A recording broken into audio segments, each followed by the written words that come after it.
The first human engagement with the Void Hunters took place in the Xerion system, where 3 massive bioships were slowly consuming the outer planets.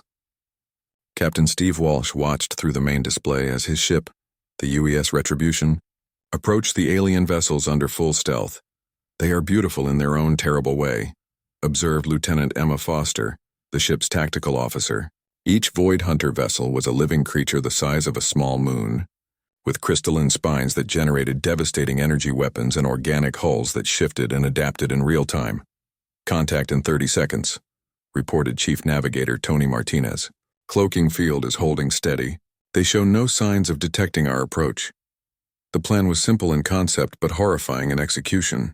While the main Federation fleet engaged the Void Hunters in conventional battle to serve as a distraction, human stealth ships would penetrate their biovessels and attack from within like a virus attacking a living cell.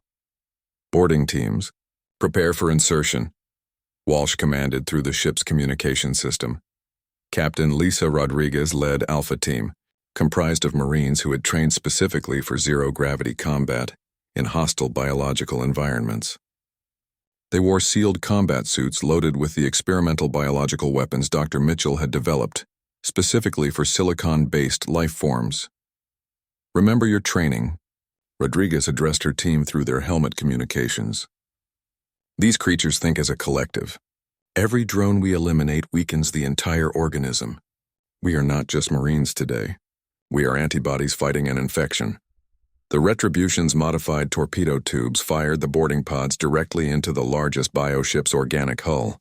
The alien vessel's adaptive defenses immediately tried to seal the breaches, but human engineering had anticipated this response. The pods released acidic compounds that prevented the wounds from healing, while cutting tools carved entry points. What Rodriguez's team found inside defied human imagination. The interior of the bioship was like being inside a vast living organism. Walls pulsed with alien life. Bioelectrical currents flowed through organic conduits and corridors moved with their own sinister purpose. The air itself seemed alive with microscopic organisms. Worst of all were the Void Hunter drones themselves. The creatures looked like a nightmare fusion of crystalline spiders and advanced technology, moving with unnatural coordination as they responded to the human intrusion. "Visual contact with hostiles," Rodriguez reported as her team encountered the first defense drones. The creatures moved with perfect coordination, responding to threats before her Marines could even acquire targets. Their collective intelligence allowed them to predict and counter conventional military tactics. But human tactics had been developed through millennia of warfare against other humans. While the drones expected frontal assault patterns, Rodriguez's team used bounding overwatch, suppressing fire, and flanking maneuvers that the collective intelligence had never encountered. "Thompson, high explosive on that nerve cluster," Rodriguez ordered, pointing to a pulsing mass of organic circuitry. "Foster, hit the drones with neural disruptor rounds." The custom weapons proved devastatingly effective. The neural disruptor, essentially a weaponized version of human psychiatric drugs modified for silicon-based neurology, caused the drones to lose their perfect coordination. High explosives damaged the organic infrastructure that connected the bioship's nervous system. "Ma'am, the drones are moving erratically," reported Sergeant Ray Thompson as he watched enemy units stumble and collide with each other. "Whatever that neural stuff is doing, it's working better than expected." Across the bioship, similar scenes played out as human boarding teams systematically dismantled the vessel from within. The Void Hunter ship, for the first time in its existence, began to experience something analogous to pain and confusion as its nervous system was attacked from multiple points. "Captain, we are reading massive neural feedback from the target," reported Chief Science Officer Danny Wu from the Retribution's bridge. "The bioship is losing coordination. External weapons are firing randomly instead of targeting our allies." On the tactical display, the change was dramatically visible. The Void Hunter vessel that had been methodically destroying Federation ships with precise energy blasts was now thrashing wildly. Its own weapons were striking other bioships in its confusion and pain. "All teams continue the mission," Walsh ordered through the communication system. "We are not just killing one ship. We are teaching the entire collective what it feels like to be afraid." Rodriguez's team had fought their way deeper into the bioship, following organic corridors that led toward what appeared to be the central nervous system. The resistance grew heavier as they approached the core, but the drones were no longer coordinating effectively. "Contact front," called out Private Lisa Murphy as more crystalline creatures emerged from side passages. These ones looked different, bigger. The new drones were indeed larger and more heavily armored, but they moved with the same erratic patterns as their smaller cousins. The neural disruptor compounds were affecting the entire ship's collective consciousness. "Keep moving," Rodriguez ordered. "We need to reach that central chamber before they adapt to our weapons." The final approach to the bioship's command center was through a corridor lined with pulsing organic computers. Each step brought them closer to the heart of the alien vessel's intelligence. The walls themselves seemed to react to their presence, shifting and changing in response to the invaders. "Jesus," whispered Thompson as they entered the central nerve cluster. The chamber was cathedral-sized, filled with massive organic computing systems that pulsed with alien thoughts. Bioelectrical storms played across surfaces that looked like living brain tissue. "Plant the charges," Rodriguez commanded. "Full neural disruptor payload directly into the command matrix." The placement of the biological weapons in the central nervous system did not just kill the vessel. It transmitted the experience of death across the collective consciousness to every other void hunter in the galaxy. For beings that had never experienced fear or pain, the sensation was overwhelming. "Ma'am, something is happening," reported Foster as the organic computers around them began to convulse violently. "The whole ship is going into some kind of shock." The bioship's death throes were visible from space as the massive creature lost all coordination and began attacking everything around it, including other Void Hunter vessels. More importantly, the psychic scream of its dying consciousness reached every member of the collective. "Mission accomplished," Rodriguez reported as her team prepared for extraction. "The target is neutralized and the collective has received our message." By the time the human boarding teams were recovered, the entire Void Hunter fleet was in disarray. 3 bioships destroyed, 2 more damaged by friendly fire, and the survivors retreating in obvious panic. "Sir, we are receiving transmissions from the Federation fleet," reported Communications Officer Lisa Park.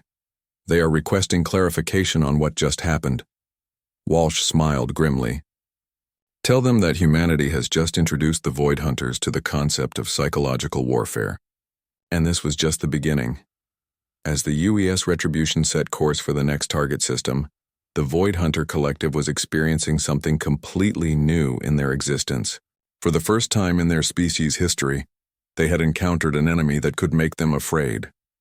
The message transmitted across their collective consciousness was simple and terrifying. Humans were not prey. They were predators that would crawl inside your body and kill you from within. The galaxy was about to learn what happened when Deathworlders went to war. 6 months after the first human victory, the galactic situation had completely reversed. Admiral Ben Carter stood on the bridge of the UES Nemesis, flagship of the Human Expeditionary Force, watching as another Void Hunter biofleet retreated in complete disarray. "Pursuit course." "Admiral?" asked Captain Greg Turner, the ship's commanding officer. "Negative," Carter replied calmly. "Let them run. They will carry word back to the rest of their collective about what happens when you fight humans." The psychological impact of human warfare had proven more effective than anyone had anticipated. The Void Hunters, evolved from a galaxy where fear was unknown, could not adapt to fighting an enemy that specialized in creating terror in their opponents. Ambassador Veltar materialized on the bridge, his crystalline form somehow managing to convey exhaustion and concern. "Admiral, the Federation Council is deeply troubled by recent human military actions." "Which action specifically?" Carter asked, not taking his eyes off the tactical display. "The orbital bombardment of Void Hunter breeding worlds. The deployment of biological weapons designed to cause maximum suffering before death. The broadcast of Void Hunter death screams across their collective communication networks." Carter finally turned to face the alien diplomat. "Standard human military doctrine when dealing with an enemy that cannot be reasoned with." "You asked for our help, Ambassador." "We asked for military assistance," Veltar corrected. "Not this level of systematic brutality." The truth was that humanity had done exactly what they always did when faced with an existential threat. They had studied their enemy, identified every possible weakness, and then exploited those weaknesses with methodical efficiency and complete ruthlessness. The galaxy's civilized species had tried to fight the Void Hunters as equals, matching technology against technology. Humans had fought them as vermin to be exterminated using every dirty trick in the human playbook. Commander Sarah Kim, head of psychological operations, joined the conversation from her station. Ambassador, the Void Hunters communicate through shared experience across their collective consciousness. Every time we destroy one of their bioships, the entire species experiences that death personally. We are not just fighting a war. We are conditioning them to fear humanity. But the methods you employ, Veltar began hesitantly, are effective, Carter interrupted. Void Hunter attacks have decreased by 90% in the last 3 months. Their remaining forces are retreating to the Galactic Rim, abandoning conquered territory. By any military measure, we are winning decisively. What Carter did not mention was that human forces had gone far beyond simple military victory. They had begun studying captured Void Hunter technology, reverse engineering their bioships and developing new weapons based on their organic computing systems. Earth's military-industrial complex was already planning for the post-war galaxy. The Federation is grateful for your assistance, Veltar said carefully. But there are growing concerns about human expansion into former Void Hunter territory. Your people are establishing military bases, mining operations, and research facilities throughout the recovered systems. Spoils of war, Carter replied without emotion. Your people asked Earth to fight this war for you. We agreed to fight it on our terms using our methods. Lieutenant Commander Jake Morrison, now serving as Carter's intelligence officer, approached with a data tablet. Admiral, we have received formal communications from 17 independent star systems requesting human protection agreements. They are offering technology transfers and favorable trade agreements. Carter smiled, and there was something predatory in that expression.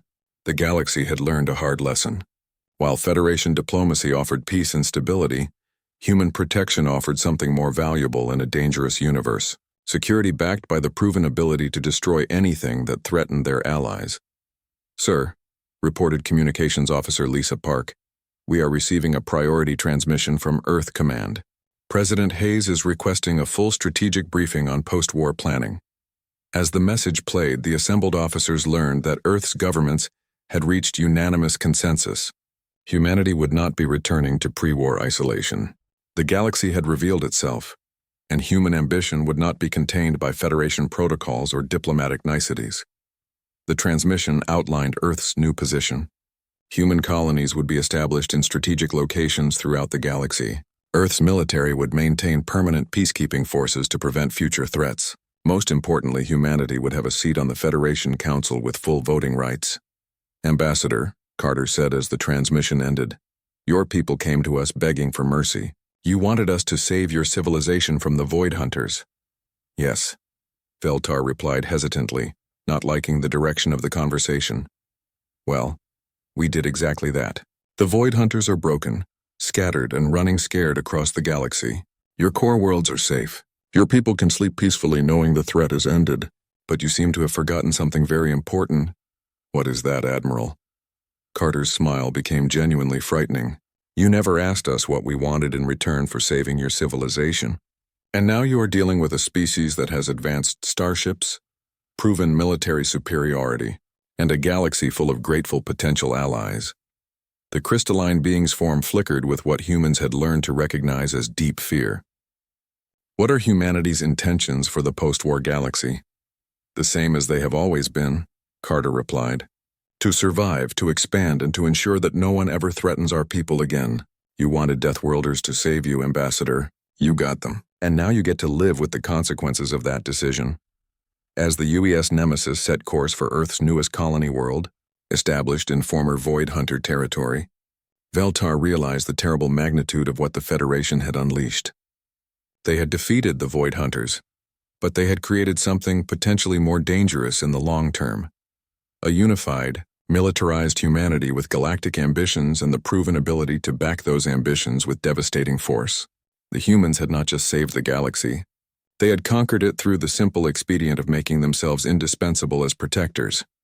Admiral, Veltar said quietly, what assurance can you give that humanity will not become the next threat the galaxy faces? Carter considered the question seriously before answering. None whatsoever, but I can promise you this, Ambassador. As long as the galaxy treats humanity with the respect we have earned, you will never need to find out what we are capable of when we consider someone an enemy. The message was clear. The Federation had begged for mercy from the Void Hunters and received none. They had begged for help from humanity and received salvation delivered with ruthless efficiency. Now they would learn to live in a galaxy where Earth was no longer a primitive world to be ignored.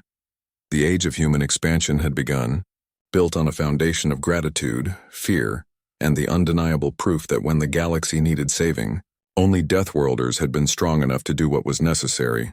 They had begged for mercy and received justice instead.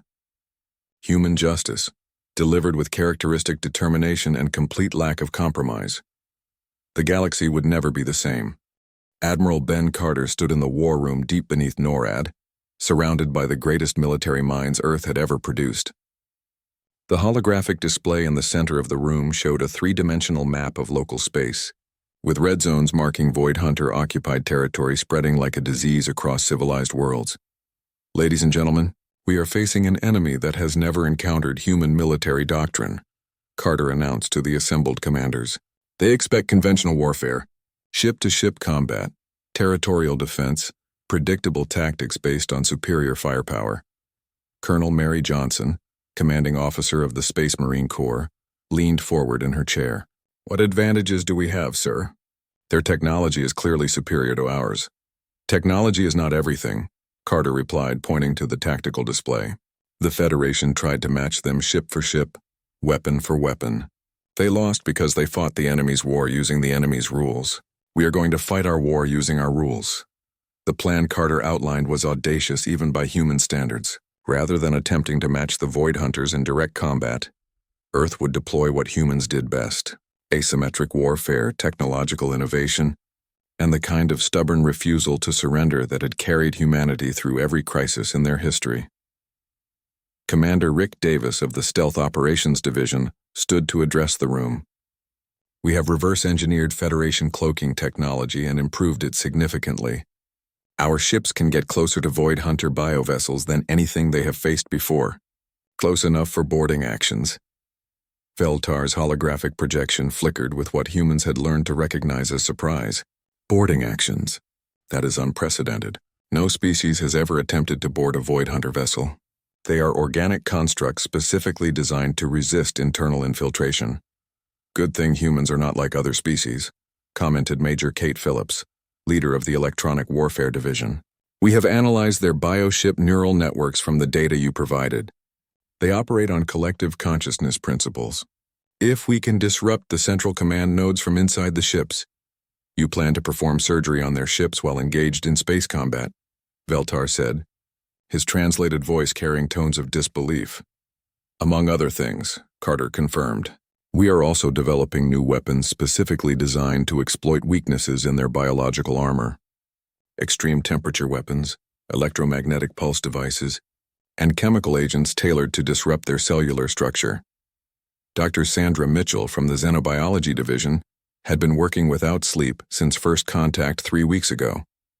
The Void Hunters are silicon-based life forms with distributed nervous systems. We have created compounds that should interfere with their neural pathways. Think of it as interstellar nerve poison designed specifically for their biology. The room fell silent as the implications became clear. While the galaxy's greatest civilizations had tried to outfight the Void Hunters with superior technology, humans were planning to outthink them with superior tactics and biological warfare. There is one more element to our strategy, Carter added: psychological warfare. The Void Hunters have never faced an enemy that refuses to break. Every other species they have encountered has a point where they surrender or retreat. Humans have a different approach to that problem. Captain Steve Walsh, commanding the newly commissioned UES Retribution, grinned. We get more dangerous when we are cornered. Exactly, Carter confirmed. Every other species in the galaxy fights until the cost becomes too high. Then they negotiate or withdraw. Humans fight until we win or until there is nothing left to fight with. The Void Hunters have no experience dealing with that kind of enemy psychology. General Patricia Adams, head of strategic planning, brought up the next phase of operations. We have identified 17 key Void Hunter positions based on Federation intelligence. Rather than trying to defend Federation territory, We are going to attack their supply lines and command structures simultaneously. Multiple front warfare, observed Colonel Johnson. Force them to divide their attention and resources. More than that, Adams continued, we are going to make them afraid. Every attack will be designed to cause maximum psychological impact on their collective consciousness. We want them to associate fighting humans with pain, confusion, and death. Veltar's form dimmed noticeably. The level of aggression you are planning is beyond anything the galaxy has seen in 3,000 years. Are your people truly prepared for this kind of warfare? Carter's expression hardened. Ambassador, your people came to us because conventional methods failed. You did not ask for conventional solutions. You asked for Deathworld solutions to a Deathworld problem. The briefing continued for 6 more hours as detailed battle plans were refined and approved. Human engineers had been working around the clock to adapt alien technology to human military doctrine. The results were impressive and terrifying in equal measure. Stealth ships that could approach undetected and deploy boarding teams armed with biological weapons.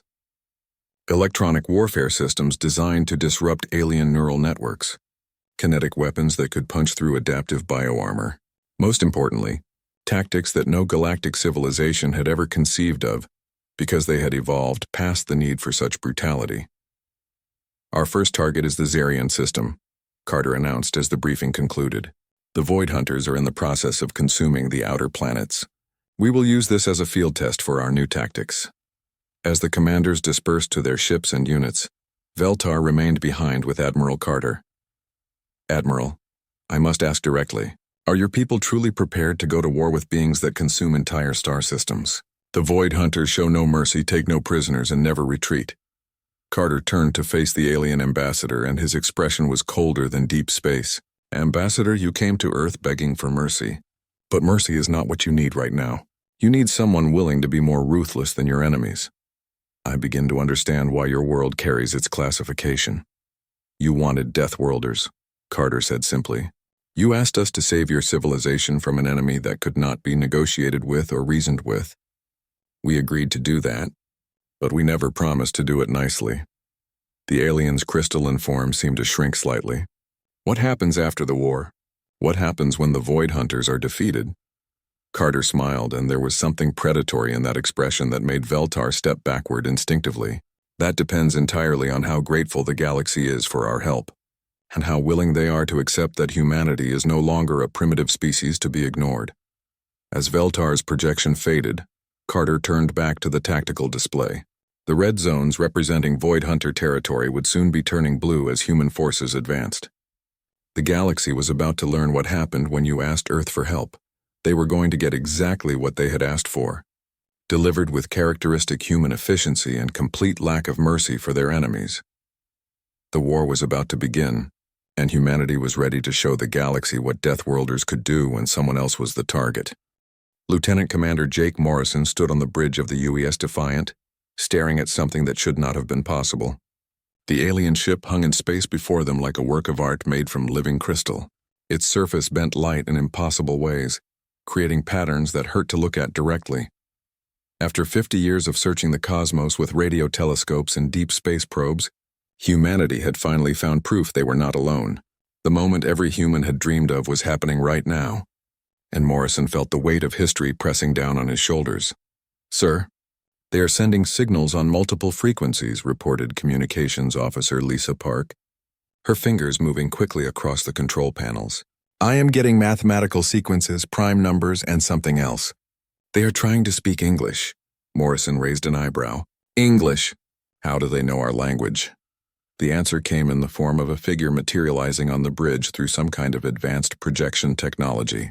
The being that appeared was unlike anything in human imagination. It looked like a person made of living crystal, with light flowing through its transparent body like blood through veins.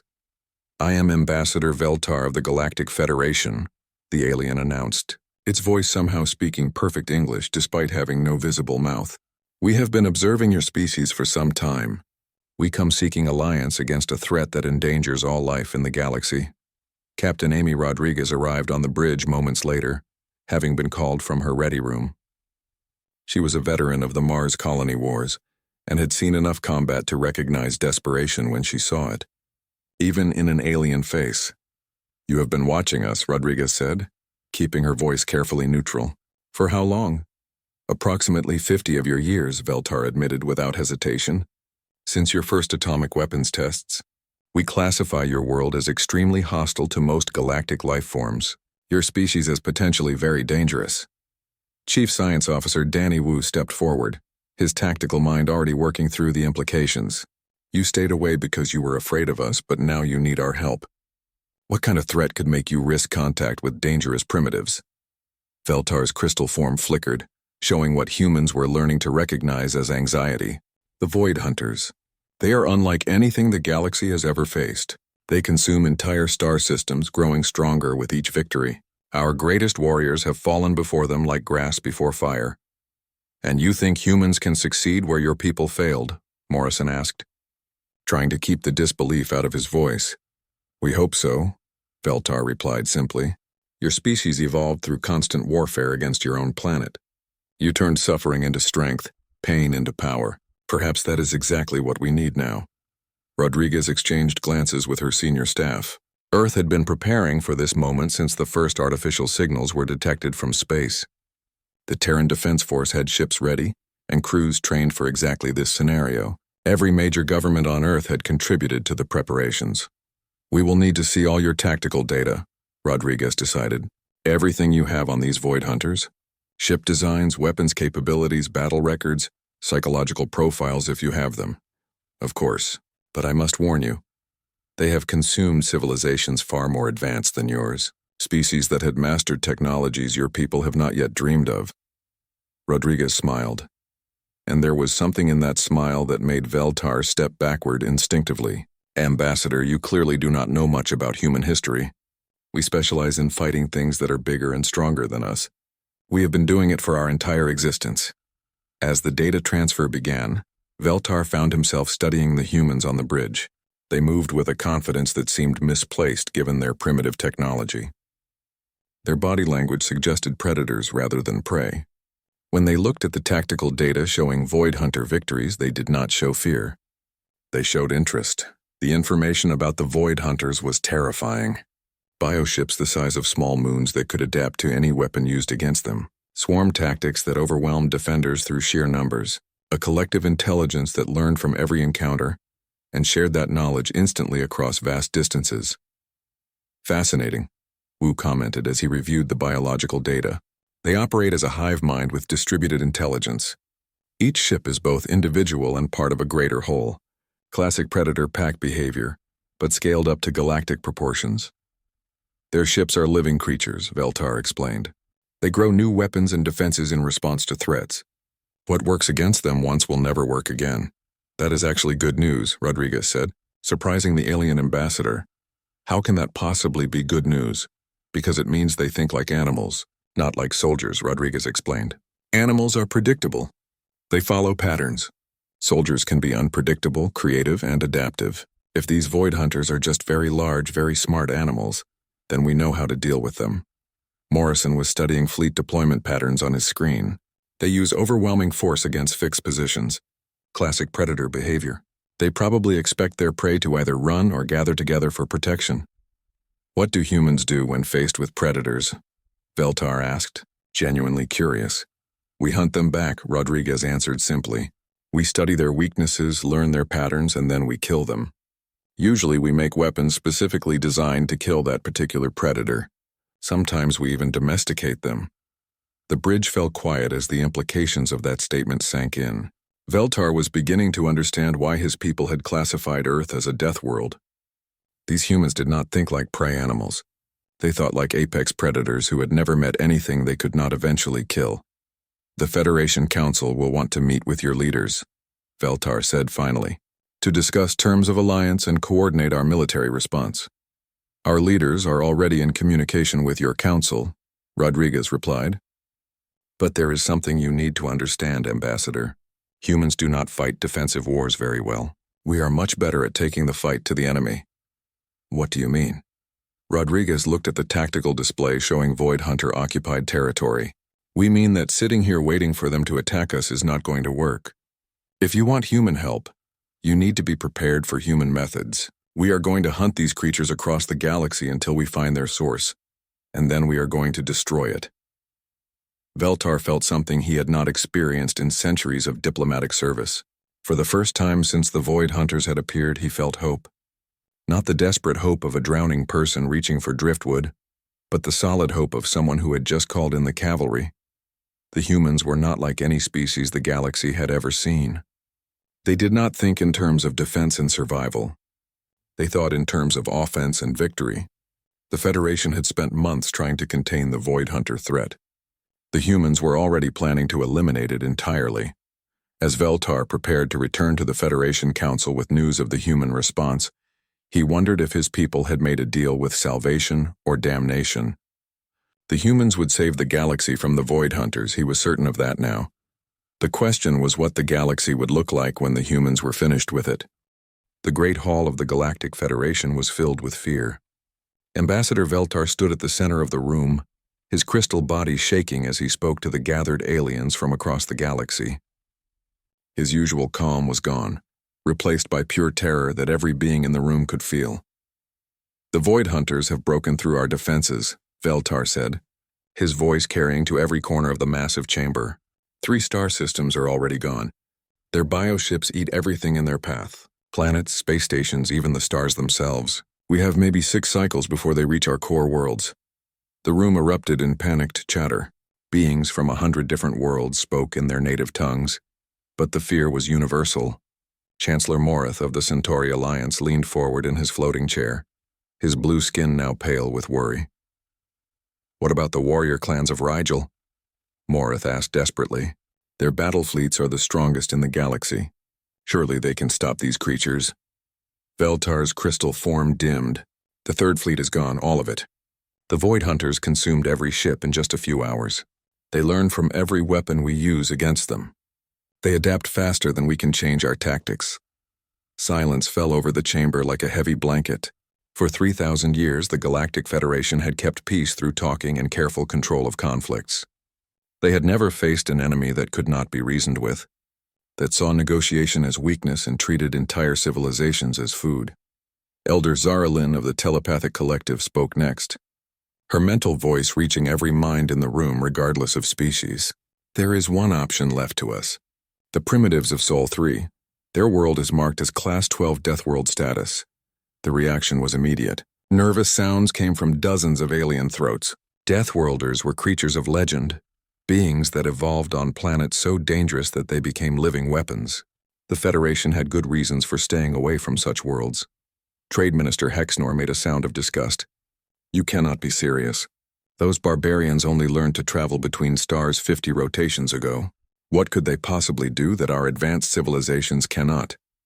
But Veltar was already pulling up the sealed files on humanity.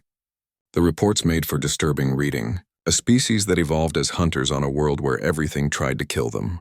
They made pets of predators, drank poison for fun, and turned their wars into entertainment. They had survived ice ages, plagues, and countless disasters that would have wiped out most galactic species. "They call themselves humans," Veltar said quietly. "According to our scientists who study alien life, they may be our only hope."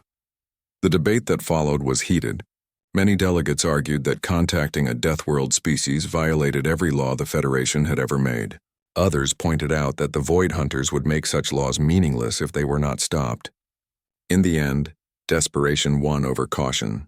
The vote was close, but it passed. The Federation would break their most sacred rule and contact a species from a Deathworld. They would ask for help from creatures they had spent thousands of years avoiding. The irony was not lost on Veltar as he prepared the message. They were going to beg for mercy from a species that had never shown mercy to its enemies. But what choice did they have? The Void Hunters showed no mercy either, and they were winning. As Veltar composed the first contact protocol, he reviewed what they knew about humans. The reports painted a picture of a species that thrived on conflict. They had spent their entire history fighting each other with increasing creativity and brutality. When they ran out of enemies, they invented new ones.